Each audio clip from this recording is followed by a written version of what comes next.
लेकिन सरकार ने जो विश्वासघात किया है, हमें बहुत इसमें दुख भी है, रोष भी है कि हम लोग बर्दाश्त से बाहर हो चुके हैं। तब जाकर जंतर मंतर आए और सेंटर की सरकार के आगे गुहार लगाने आए हैं कि हमारी मांगों को पूरा किया जाए। और हमने सरकार को चेतावनी भी दी है और सेंटर की सरकार को ज्ञापन भी सौंपे हैं कि अगर फरवरी से पहले हमारी वेतन या हमारे लोगों की डिमांड पूरी नहीं की गई तो हमारे लोग, परिवार, बच्चों के समेत जम्मू कश्मीर के रोडों पे होंगे और उन सेक्रेटरीट, उनके दफ्तरों के बाद जिन्होंने वोट लेके मंत्रालय की जो गाड़ियों में घूम रहे हैं उनके बाहर होंगे। 370 तोड़ने के बाद कौन सी नौकरी सबको मिल गई? हालात ही बड़ी बदतर है। आज लोगों की हालत देखें, बिल्कुल गरीब लोग हैं बेचारे, दिल्ली में से 20-25 साल से डिपार्टमेंट के अंदर लगे हैं, आज तक इनको एक पैसा भी नहीं बेचारों को मिलता। आम आदमी रो रहे हैं, मर रहे हैं बेचारे, उनको कोई पूछता ही नहीं। वो आटे से भी तंग है। प्राइम मिनिस्टर यही कहते हैं, वो कहते हैं देश को बचाओ, बेटी पढ़ाओ, लेकिन बेटी भी मर रहे हैं, देश भी खत्म हो रहा है। नमस्कार, 4PM न्यूज़ नेटवर्क देख रहे हैं आप और मैं हूं आपके साथ शाहीन खान। जम्मू एंड कश्मीर एक ऐसा स्टेट जिसको लेकर के सियासत तो भरपूर होती है, लेकिन इसके अधिकार की बात कहीं ना कहीं दब जाती है। चाहे संसद हो या सड़क हो, इन तमाम अधिकारों को लेकर के एक सरकार का जो रवैया है पूरी तरीके से लचीला नज़र आता है। इस समय मैं जंतर मंतर पर मौजूद हूँ, जहाँ पर सैकड़ों की तादाद में जम्मू एंड कश्मीर से लोग चल करके दिल्ली पहुँचे हैं। शायद संसद चालू है इस उम्मीद में कि संसद के भीतर तमाम उनकी जो भी परेशानियां हैं, जो भी उनकी डिमांड्स, उसको लेकर के चर्चा हो पाएगी। आपसे जानूंगी सर, आप लोग कितने लोग और क्यों यहाँ पर पहुँचे हैं और क्या कुछ डिमांड्स हैं आपकी? देखिए, हमारे लोग, सबसे पहले बता दूं कि 200 से प्लस हैं और सबसे पहले तो आपके चैनल का बहुत धन्यवाद करना चाहता हूं। और जम्मू कश्मीर से ये जो लोग आए हैं, ये कोई इनको शौक़ नहीं है कि दिल्ली आना, ये मजबूरी है इनको। और मजबूरी ये है कि जम्मू कश्मीर की सरकार ने जो हमें धोखा दिया है, उसके चलते हमें जम्मू कश्मीर से उठ के आज जंतर मंतर बैठे हैं। अगर सरकार ने हमारी मांग को पूरा किया होता तो आज हम जम्मू कश्मीर में होते, यहाँ नहीं होते, अपने घरों में आराम कर रहे होते।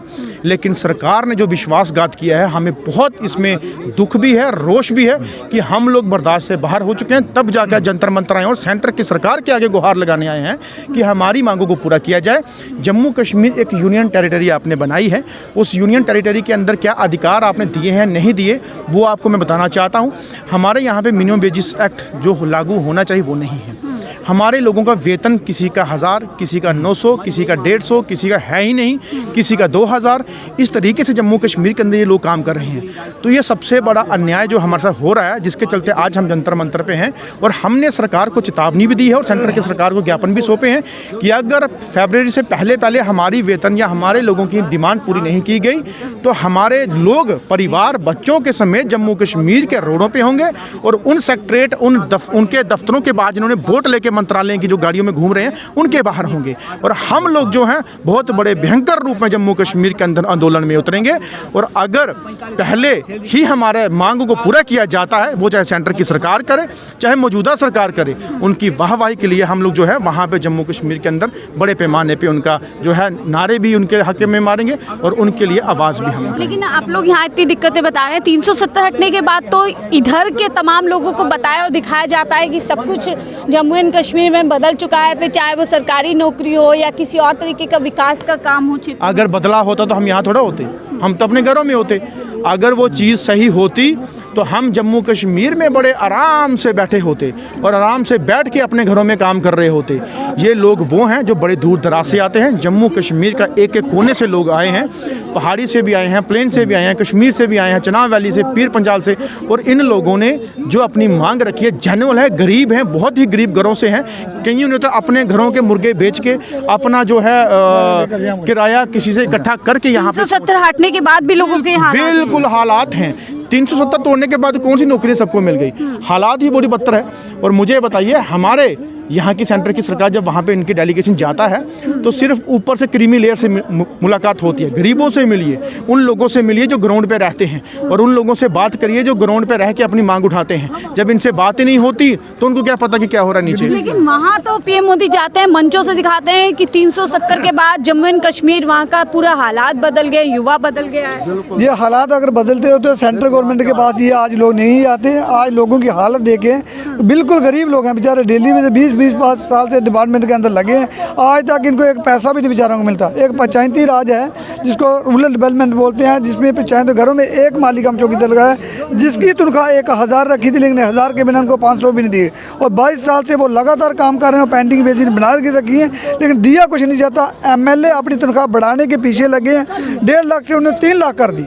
एमपी की तनख्वाह बढ़ रही है, हर खर्चे बढ़ रहे हैं, लेकिन गरीब लोग जो बेचारे जमीनी चक्की की, आप कह रहे हैं नेताओं की जेब भर रही है लेकिन आम आदमी के लिए कुछ नहीं बचा। आम आदमी रो रहे हैं, मर रहे हैं बेचारे, उनको कोई पूछता ही नहीं। वो आटे से भी तंग है, बिजली का किराया नहीं दे सकते, पानी से तंग आ चुके हैं। संसद चल रही है लेकिन उसके भीतर कई मुद्दे जो जनता से जुड़े हैं उस पर चर्चा हम देख रहे हैं नहीं हो रहे। उम्मीद है आप लोगों को ऐसे में आप लोगों पे मुझे लगता है ये कुछ करने वाले नहीं, ये सारा अपना घर बनने वाले हैं और अपनी कुर्सियों के पीछे लगे हैं, सियासत को लोगों को बेवकूफ़ बना रहे हैं। लोगों ने वोट देकर इनको एमपी भी बनाया, एमएलए बनाया, लेकिन इनकी आज कोई सुनाई नहीं है बेचारे गरीब लोगों अगर होती। देखते हैं सियासत तो बहुत होती है जम्मू एंड कश्मीर के ऊपर, है 0 लेवल पे है वो, उनको लोग विकास के काम कोई नहीं, विकास के काम होते तो आज ये हाल होता। कोई तरक्की के रास्ते तरक्की क्या करनी है, जो गरीब लोग बेचारे भूखे मरे, जिन्हें 25 साल से जमीनें पंचायतों में दी, आज उनकी ये हालत है, उनका ये हाल होता। आज ये हाथ है किराया किसी लोगों से मांग कर आए बच्चे। हाल आप बता रहे एक सरकारी कर्मचारी का है, बिल्कुल सर, कर्मचारी का ये ड्यूटी बनने के बाद भी उनको कुछ नहीं मिला।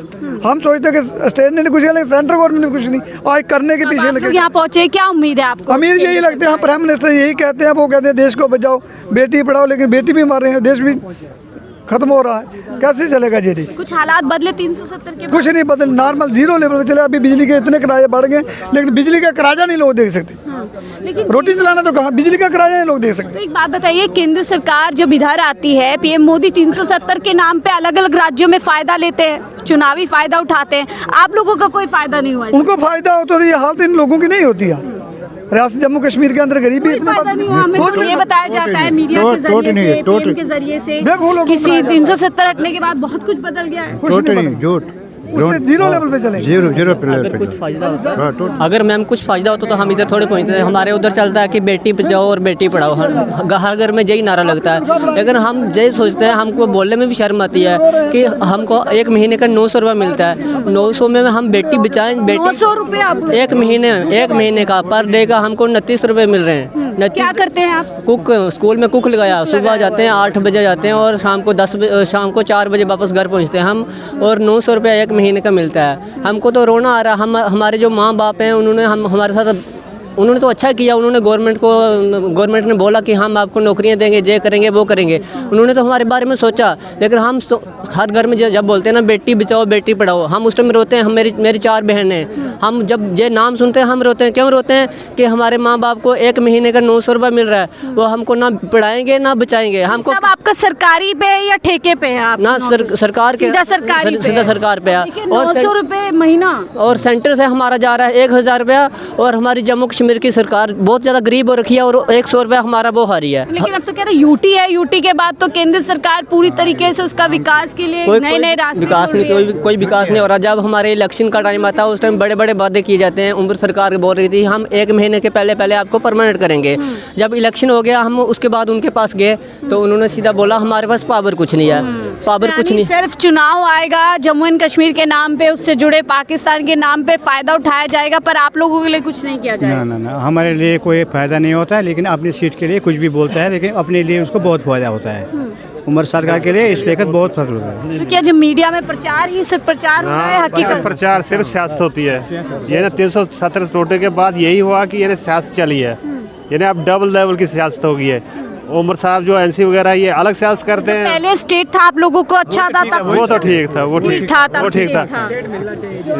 स्टेटहुड वापस मिलना चाहिए, क्योंकि स्टेट ना होने की वजह से हमारी जनता और दर हो चुकी है, लोगों को हक नहीं मिल रहे हैं। अगर हमारी स्टेट गवर्नमेंट के पास ताकत हो, मजबूती हो, तो फिर हमें यहाँ दिल्ली आने की कोई बहानेबाजी होती होगी, केंद्र ने रोका है, ये चीफ मिनिस्टर जो है एलजी पे डाल देता है, एलजी चीफ मिनिस्टर पे डाल देता है, तो कोई सेंटर पे डाल देता है, तो लोगों के मसले वहाँ के वहीं रह जाते हैं। गेम में आप लोग फंस जाते हैं। हमें कोई फायदा नहीं, गरीब मर रहा है, चक्की में पिस रहा।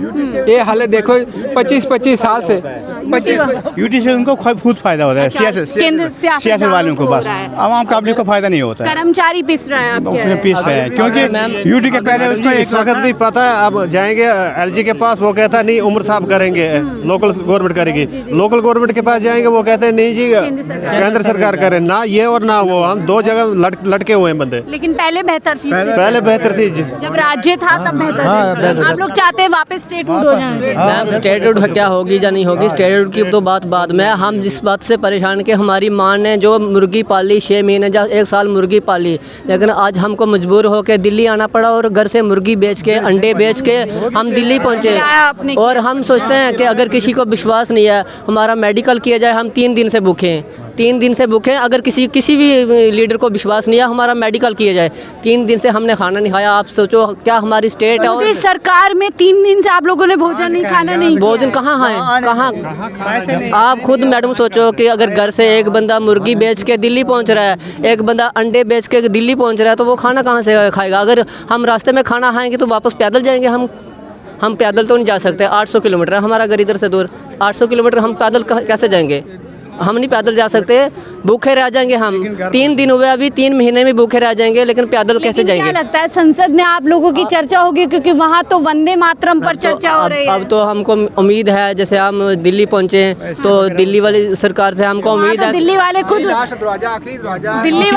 वेट कर रहे हैं कि प्रदूषण पे चर्चा हो, महंगाई पे चर्चा हो। वहाँ चर्चा ही नहीं हो रही है। बेरोजगारी पे चर्चा करनी बहुत जरूरी है। गरीब अगर मर गया, बेरोजगार अगर मर गया तो देश मर गया। मेरी बात याद रखो, देश कभी तरक्की नहीं करेगा अगर बेरोजगारी की कोई नहीं सुनेगा तो। मैं मोदी जी से ये प्रार्थना करता हूँ कि देखें, गरीबों की तरफ देखें। आपने भी इसी तरह का एक जीवन निकाला हो, देखा हुआ, गरीबी का जीवन देखा हुआ है, तो हम गरीबों का जीवन भी देखें। 25 साल के सैलरी के बिना एक मुलाजिम कैसे काम कर सकता है? कैसे उसका वक्त पास होगा? आज तरह तरह की बीमारियां हैं इन लोगों के घर में, बेचारों में। हर घर में 1-1, 2-2 पेशेंट हैं। कौन देखेगा इनको, कौन संभालेगा? कहाँ से ये सरकारी कर्मचारी हैं और ये उस राज्य से आते हैं जी। सबसे ज़्यादा काम इनसे लिया जाता है मैडम जी। जैसे एक मैं मिड डे मील कुक की बात करूं, वो सुबह टीचर के साथ साथ ही जाते हैं और जब छुट्टी होती तभी 150 मील कुक। इस योजना का फ़ायदा सरकार अपनी उपलब्धियां गिनाने में बहुत ज़ोरों शोरों से बताती है कि देखिए हम मिड डे मील बुक। हाँ, एक बात और है, जैसे कि ये ना लोगों से गवर्नमेंट ने ज़मीनें ले रखी है, जिसमें ये पंचायत घर बने हैं, स्कूल बने हैं, हॉस्पिटल बने हैं, बहुत से यानी कारोबार जो है गवर्नमेंट का बना हुआ है। लेकिन अभी तक उन लोगों को ना ज़मीन का कुछ दिया गया, कुछ भी नहीं। लेकिन वादा किया था उस टाइम कि हम आपको नौकरी देंगे एक व्यक्ति को घर से, किसी को ये नहीं दी गई है। और 30 साल हो गए मैम। यानी कि वायदे बहुत हैं, प्रचार बहुत है। मिड डे मील योजना हो या फिर कोई अन्य योजना हो, ये तमाम लोग सोचिए कई किलोमीटर का सफ़र तय करके यहाँ पे बता रहे हैं, भाई बता रहे हैं 3 दिन से भूखे हैं। मुर्गी अंडे बेच करके इन्होंने किराए का प्रबंध किया, तब यहाँ पर लोग पहुँचे हैं। ये उसी राज्य से आते हैं जिस राज्य के नाम पर सियासत भरपूर होती है, फ़ायदा पॉलिटिकल भरपूर उठाया जाता है। लेकिन जब बात इनके विकास की, इनके उत्थान की, इनकी तरक्की की आती है तो कहीं ना कहीं ब्लेम गेम खेली जाती है। और जब यूटी बनने के बाद इनकी जो परेशानियाँ और भी ज़्यादा बढ़ गई है। फिलहाल इस रिपोर्ट पे देखते रहिए 4PM न्यूज़ नेटवर्क।